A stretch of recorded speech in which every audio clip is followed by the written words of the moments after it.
just let me know whenever you're ready. Yeah, go ahead. Okay, I'm Alison Auciello from Food and Water Watch. We're here today to protest Governor Kasich's policies on fracking and fracking waste disposal here in Ohio.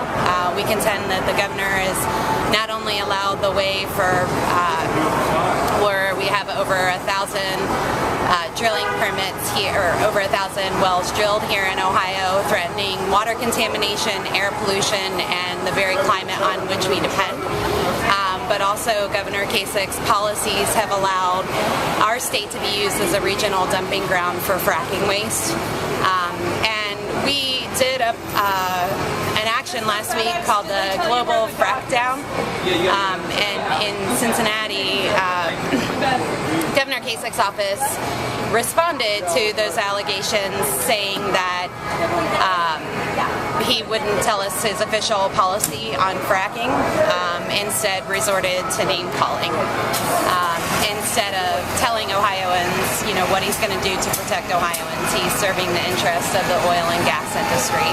So we're out here today to demand that Governor Kasich give us answers on how he's going to protect us from the toxic radioactive waste from fracking, and how we can move forward with an honest debate about whether or not we should be fracking in the first place.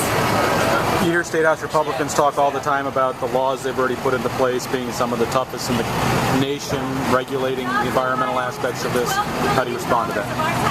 The laws that we've put into place here in Ohio were backed by the American Legislative Exchange Commission, which works directly with industry. So we have a situation where the industry has had all kinds of input on the regulations in place, and Ohio citizens, the complaints that they've made, the things that they've asked to be in those regulations have not made their way into state law. We don't have the strictest regulations in the country. The strictest regulations in the country would be a ban on fracking and fracking waste disposal. The laws that we have now are ridden with loopholes, and one that we're particularly concerned about at Food and Water Watch is that we're not really sure where all of the radioactive waste is going, if it could be potentially going into our landfills above safe thresholds.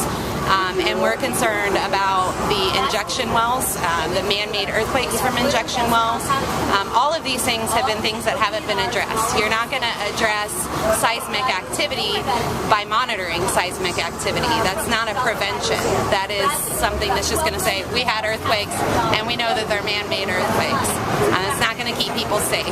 And one of the major policies that Governor Kasich has been pushing for a long while now is a severance tax, and the fact is severance tax isn't going to keep us safe from the dangers of fracking. We need real policies put into place that will keep people safe. Fracking is inherently unsafe, and we need to move forward with a clean energy future, and Governor Kasich needs to reverse course in his support for fracking. So are you looking for an outright ban at this point?